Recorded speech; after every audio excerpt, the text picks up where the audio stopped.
Hello friend, आज के इस वीडियो में आपको बताएंगे आरआरबी एनटीपीसी से प्रीवियस ईयर के कैसे कैसे प्रश्न पूछे गए सीबीटी 1 की परीक्षा में। आप लोग रेलवे एनटीपीसी का फॉर्म अगर भर दिए हैं या भरने वाले हैं तो आप लोग इस प्रीवियस ईयर को प्रश्न को अवश्य देखिएगा, ताकि आपको पता तो चले कि किस प्रकार के प्रश्न पूछे जाते हैं आपके एग्जामों में रेलवे एनटीपीसी के।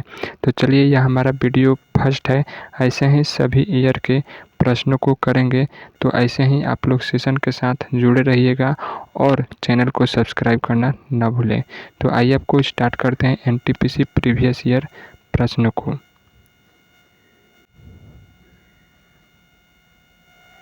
तो यहाँ पे देख सकते हैं कि प्रश्न पूछा गया था, रोल नंबर यहाँ पर है। आपको बताते चले, यह जो टेस्ट हुआ था किस तारीख को हुआ था, तो 5 मई 2024 को यह प्रश्न आपका पूछा गया था। तो 5 मई 2022 का है, 5 मई 2022 का।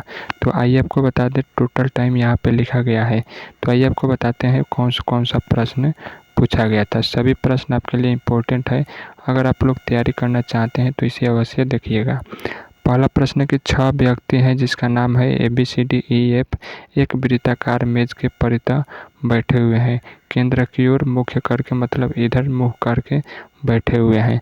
बी और बी ई के दाईं ओर बैठा हुआ है, बी जो है ई के दाईं ओर बैठा हुआ है, ठीक है।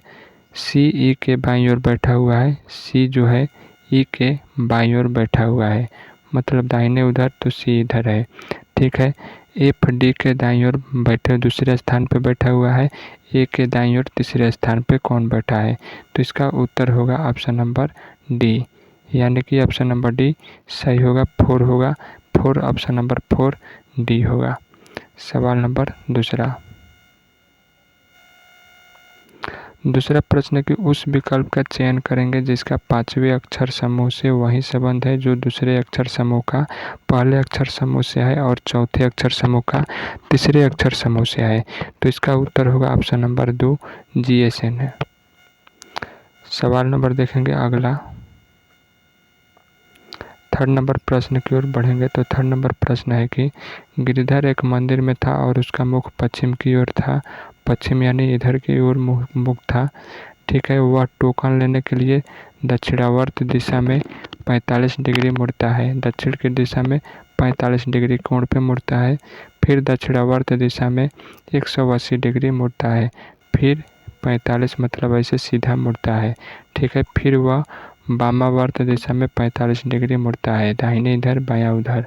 तो उसका मुख किस दिशा में होगा, तो इसका मुख इधर कौन सा दिशा है, पूरब। तो ऑप्शन नंबर डी 4 सही होगा। सवाल नंबर देखेंगे 4, बहुलक और माध्य का अंतर ज्ञात करें। यह जो आंकड़ा दिया गया है इसका बहुलक और माध्य का अंतर ज्ञात करें। बहुलक मतलब जो ज़्यादा बढ़ाया है, तो 12 हमारा ज़्यादा बढ़ाया है, और माध्य कितना होगा, तो ये इसको माध्य निकालिएगा और दोनों को माइनस कर लीजिएगा यहाँ पे माध्य निकाल के, तो जो उत्तर आएगा आपका 4 होगा। तो ऑप्शन नंबर 3 सही होगा। सवाल नंबर चौथा है कि महाराष्ट्र सरकार ने जेल पर्यटन पहल कब शुरू की थी, तो इसका उत्तर होगा जनवरी में 2021 में शुरू हुआ था।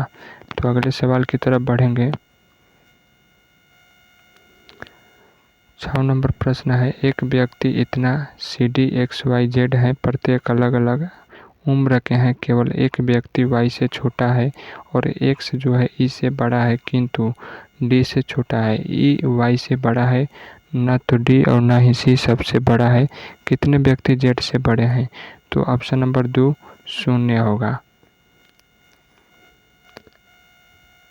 7 नंबर प्रश्न की ओर बढ़ेंगे। निम्न में से किसे उस प्रक्रिया के रूप में परिभाषित किया जा सकता है जिसमें सरकार एक या एक से अधिक कंपनियों का अधिकांश हिस्सेदारी बेचती है जबकि सरकार के पास अभी भी इसका स्वामित्व होता है। तो इसमें आपको स्वत्वमोचन या विनिवेश शामिल किया जाता है।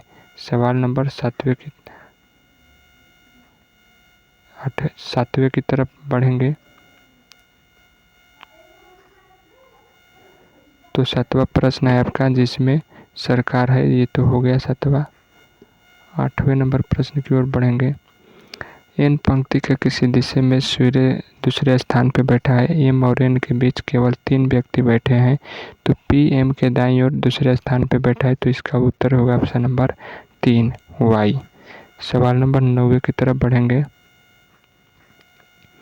9वां नंबर प्रश्न है कि ब्याज की गणना वार्षिक चक्रवृद्धि आधार पर करने पर चक्रवृद्धि ब्याज पर निवेशक एक निश्चित धनराशि 2 वर्ष बाद इतना हो जाती है और 3 वर्ष बाद इतना हो जाती है, तो धनराशि ज्ञात करें, तो इसका उत्तर होगा 50,000। सवाल नंबर देखेंगे 10वां।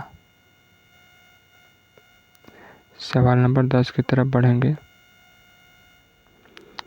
दिया है कि दिए गए समीकरण को सही करने के लिए किन 2 चिन्हों को आपस में बदलना चाहिए, तो इसका उत्तर होगा थर्ड, भागा और गुणा को।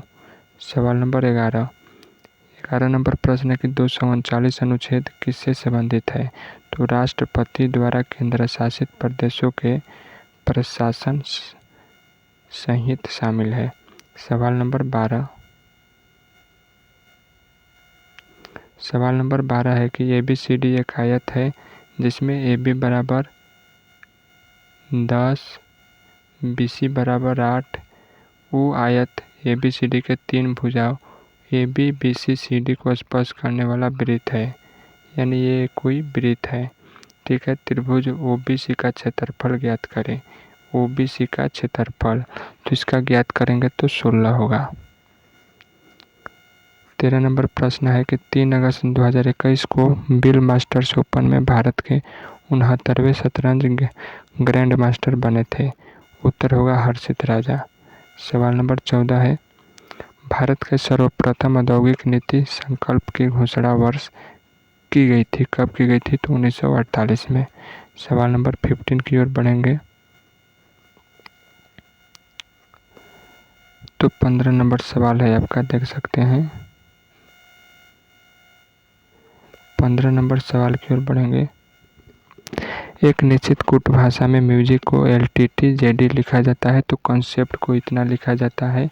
तो कूट भाषा में, उसी कूट भाषा में सिंगिंग को किस प्रकार से लिखा जाएगा, तो सिंगिंग को किस प्रकार से लिखा जाएगा, तो RHMHJOH। सवाल नंबर 16 की ओर बढ़ेंगे। कक्षा में आयोजित एक परीक्षा में रमेश का स्थान शीर्ष से 16वां है, यानी 16 नीचे से 21वां है। केवल 21 विद्यार्थी परीक्षा में उत्तीर्ण हुए, तो कक्षा में कितने विद्यार्थी अनुत्तीर्ण हुए, तो 21 है और ऊपर से 16 है, तो दोनों का अंतर कितना हो जाएगा, 16 4 20 21, यानी कि 22 में से 16 घटाएंगे, तो 22 में से 16 घटाइएगा तो कितना आएगा, तो 6 दूनी 12, 6 आएगा और एक यहाँ पर अनुत्तीर्ण में काट देंगे, तो ऑप्शन नंबर बी 15। सवाल नंबर 17 की ओर बढ़ेंगे। यदि श्रृंखला में सभी संख्या को हटा दिया जाए तो निम्नलिखित में कौन सा दाएं 8वें स्थान पे होगा। इस श्रृंखला में हटाने पर कौन सा होगा, तो ऑप्शन नंबर 3। तो इस प्रकार से कुल 17 प्रश्न किए। नेक्स्ट वीडियो में बाकी के प्रश्न को करेंगे। चैनल को सब्सक्राइब करके रखना हर पल की RRB द्वारा प्रश्न को पाने के लिए। तो मिलते हैं अगले वीडियो में, तब तक के लिए धन्यवाद।